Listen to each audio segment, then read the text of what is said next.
Hey guys, and welcome to this week's case on Mastery of Medics. And today we're going to talk about the concept of a wide complex QRS, but not just wide, but really wide, like wider than 200 milliseconds in a patient who is in refractory VTAC. Now, when you see a patient like this, it's that, the differential diagnosis is somewhat limited.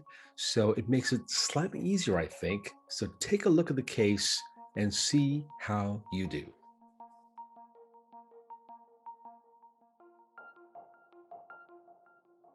Now, this was a 79-year-old male who was found by his family in bed unresponsive. The patient had multiple comorbidities, including CAD, diabetes, renal failure, was on hemodialysis, and was normally ambulatory, and was Eliquis for A-fib. Now, due to some recent illness, he missed his last dialysis about 48 hours ago, but otherwise was in his normal state of health. As a matter of fact, he was last seen by his family at dinner the evening prior and had no complaints. Now, when his son found him in the morning, unable to arouse him, CPR was started immediately and 911 was called. Now, when EMS got there, an AED was placed that fired once and CPR was started immediately.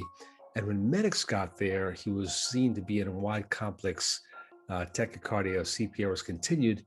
The patient was defibrillated, and not just once, but 14 times. And he kept going into this, he was in a VTAC, wide complex, went to the IVR, and didn't stay in normal sinus rhythm. Now, when he got to the ER, the exact same thing happened. He was in a wide complex tachycardia, and this was his initial ECG. He goes from wide complex to what looks like AIVR and back in a wide complex again. Now, it brings up a couple of important things to, I think, consider when you see a patient presenting like this, right? So, number one, what was the diagnosis that was missed? Well, he missed renal dialysis, so certainly we've got to think about that.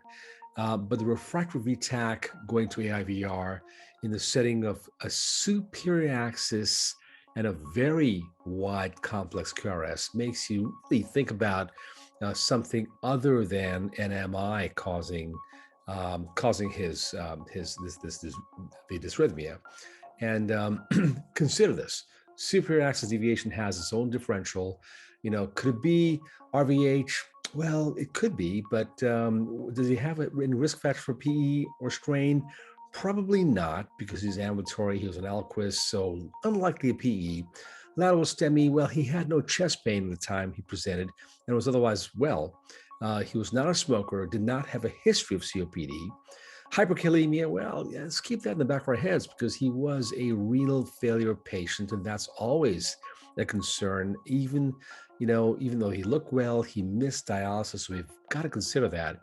TCA poisoning, likely not on his medication list, and he lived with his family and was otherwise well, didn't have a history of overdosing, probably not. Dextrocardia, well, that's easily ruled out by a chest x-ray, which was done and was normal. Left posterior fascicular block, possibly, but let's keep that in the back of our heads also. WPW, probably not. And pediatric, well, he was not a pediatric patient, so we can rule that one out easily. So the things to really focus in on are lateral STEMI, left posterior fascicular block. Well, that's really a diagnosis of exclusion after we rule out other things. But hyperkalemia is something in this case that needs to be considered very seriously because it is so common and can actually present in so many different ways, right? So let's take a look at this. Superior axis, his K came back at 8.9. His QRS was not just wide, but very wide. As a matter of fact, if you hone in on this and take a look at the QRS, it is wider than 200 milliseconds, which means that it's not just a wide complex, but a very wide complex tachycardia.